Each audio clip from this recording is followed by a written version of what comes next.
Halo Business Leaders, ketemu lagi. Saya Coach Yunita dari Asian Coach Jakarta.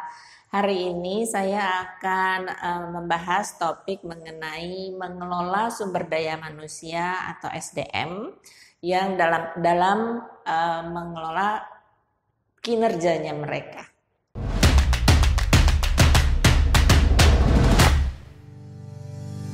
Lagi-lagi mengelola SDM adalah satu tantangan dari setiap organisasi dan bagaimana dia bisa memberikan kinerja yang terbaik untuk organisasi Anda atau perusahaan Anda itu benar-benar tergantung dari bagaimana Anda mengelola kinerjanya mereka. Ya, dalam hal ini adalah manajemen SDM untuk manajemen kinerjanya mereka. Tentu saja untuk seorang karyawan bisa memberikan kontribusi yang terbaik dari potensi dirinya.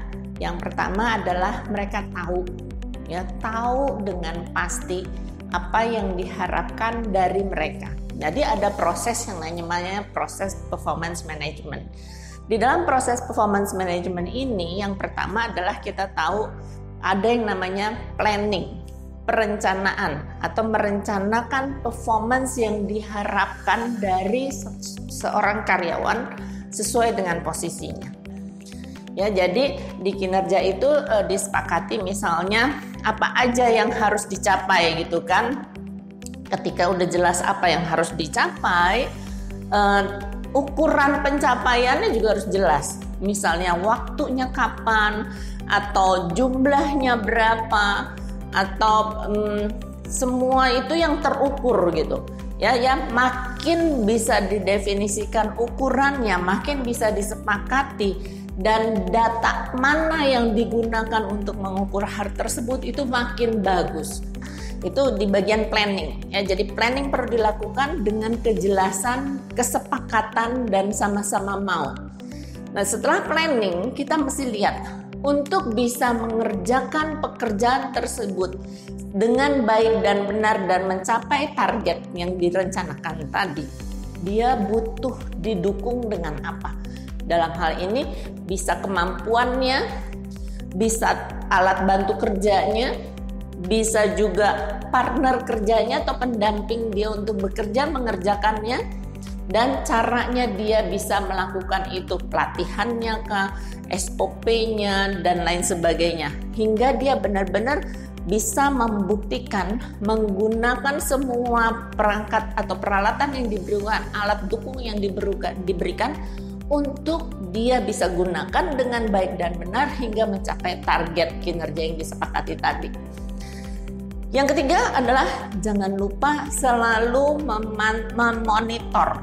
Ya, monitor di sini jangan lupa adalah kalau dia sudah bagus mengerjakannya diberikan feedback atau pengakuan sudah bagus hingga dia tahu untuk mengulang yang bagus tadi. Nah, kemudian kalau masih belum bagus atau perlu perbaikan, dia tahu karena Anda memberinya feedback dengan monitor tadi. Ya. Dengan feedback untuk perbaikan, dia tahu bagaimana dan bisa menyepakati bersama Anda bagaimana mau melakukannya supaya mencapai hasil yang terbaik atau tercepat atau apapun itu standar yang mau dicapai sama-sama. Ya, yang ketiga ya adalah memberi rating. Jadi dari 2-3 pencapaian yang harus dicapai, masing-masing udah tahu standarnya.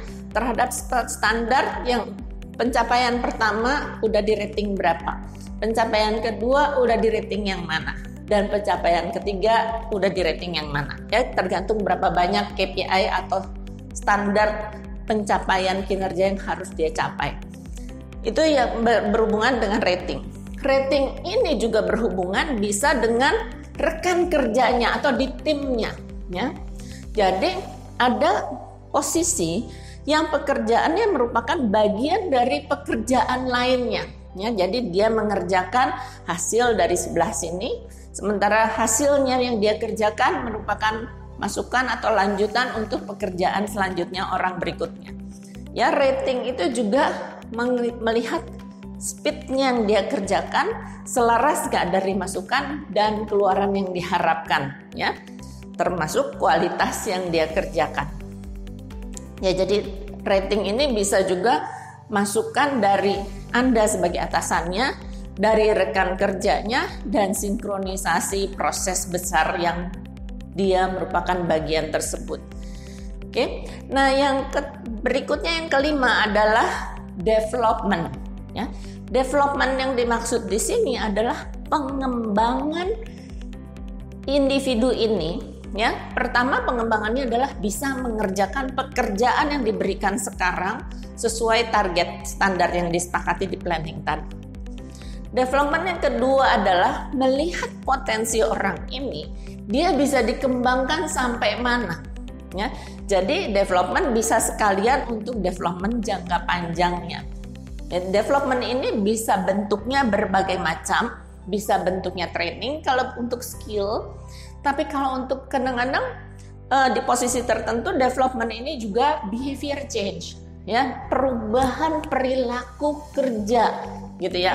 Kalau yang tadinya dia pasif menunggu disuruh gitu, menunggu masukan dari sebelah, mungkin persiapan next-nya adalah bisa dia bagaimana dibuat menjadi atau di-develop untuk menjadi lebih aktif.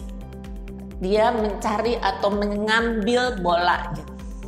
Ya, nah itu untuk jangka panjang, bisa sekalian development di situ. Nah, development di sini bisa dalam bentuk coaching, mentoring, training, penugasan, kasih tanggung jawab yang lebih, atau penugasan baru, atau rotasi pekerjaan. Ya, itu bagian dari development. Jadi development bukan semata-mata harus training saja.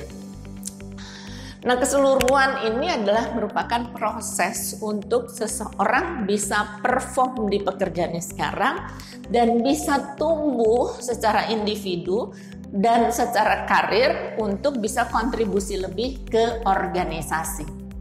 Ya, itu yang saya sharing untuk hari ini dan semoga bermanfaat. Bila ada pertanyaan khusus yang berhubungan dengan kasus di organisasi Anda, silahkan chat di sini.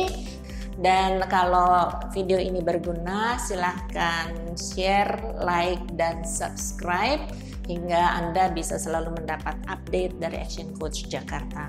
Terima kasih.